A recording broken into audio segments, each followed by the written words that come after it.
Cryptocurrency has been a talk of the town lately. A lot of investors had made a fortune out of it. People are excited to invest in it due to its manifold returns. But there are some complications attached to it as well. Kevin O'Leary says that there is a big problem brewing in cryptocurrencies.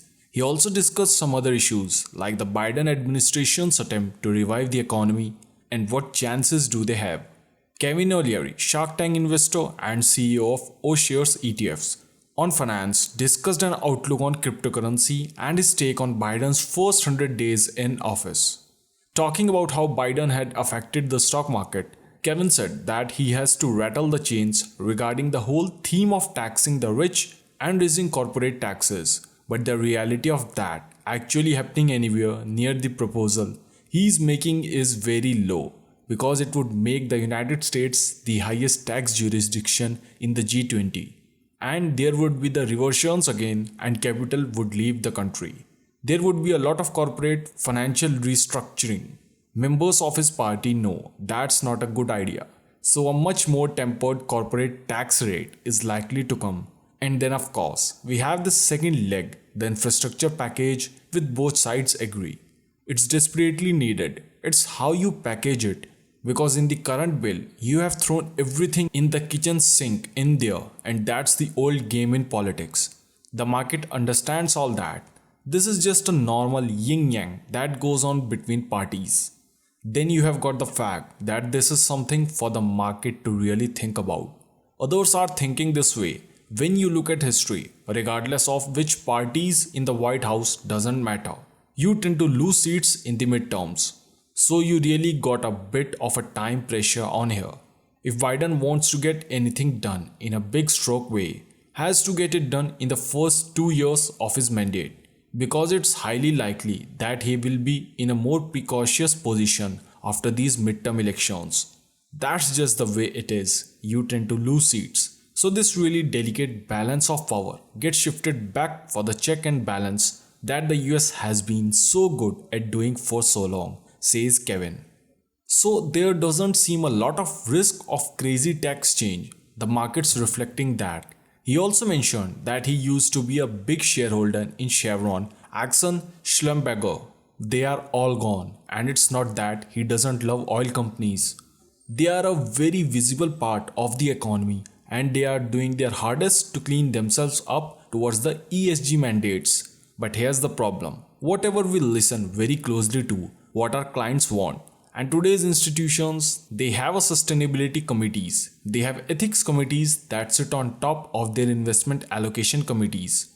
So if you are bringing in an idea, let's go to a 3.5% weighting in Chevron, which is a fantastic balance sheet. By the way, you are probably going to get shut down, and why that should bother you as a shareholder is you always want a core position to have it. The incremental buyer should always be an institution, should always be a sovereign. They are the only ones that provide liquidity. But all of a sudden, you start to see these stocks being removed. Even the Larry Think letter of just a couple of weeks ago that slammed the sector around ESG concern. This is a big problem because what happens is you actually get a situation where because you are losing the incremental buyer over and over again as they duck out of hydrocarbons. Your price earnings ratio collapse, they go down. The companies still deliver earnings but the PE they trade at diminishes. So you are going to have an underperforming sector in energy this year, regardless of whether oil $60 or $70. So that's a really big move. Another $2 trillion coming out of the helicopter sky being printed is going to show up in inflation somewhere. Now talking about crypto as assets, Kevin said that he is using it as a hedge. He is considering it as a property. It acts that way. It is volatile, there's no question about it. And now he points that there is a big problem brewing in this space. Everybody knows you can tell the time of creation, but you can't tell the location of creation because currently 60% of coins mined in Bitcoin come from China, where they don't care about sustainability and they certainly have issues around human rights. So there are many institutional clients that do not want to own so-called blood coin from China.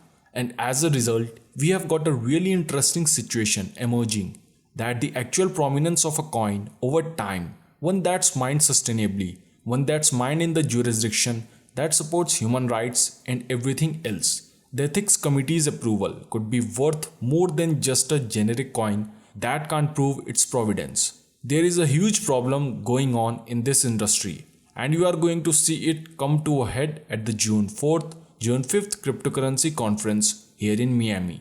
The industry has done a poor job in lobbying its case around sustainability. If you have to spend a lot of time talking to CEOs of miners and various entities that want to invest in their mining operations collectively, they have done a horrible job. They don't push back. It is good to invest in the companies that do set sustainable mandates. They will be the ones to invest. Kevin also says that there is no reason a North American miner can't lead the way and take away the leadership from the Chinese who do not mine sustainably.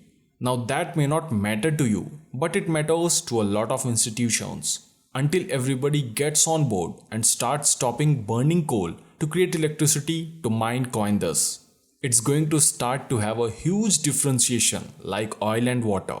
Kevin advises that we have to go to fix this industry, and we also have to go back to our politicians in various jurisdictions, including Europe, including Canada, including in the States, where there is a threat now that some governors are talking about making Bitcoin mining illegally in their state if they don't clean up their act around sustainability.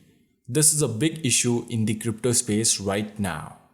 So guys, I would like to request you to please let me know your thoughts in the comment section below around this overall scenario. And don't forget to like this video, share this video with your friends who are interested in this topic, and wait for our next amazing video.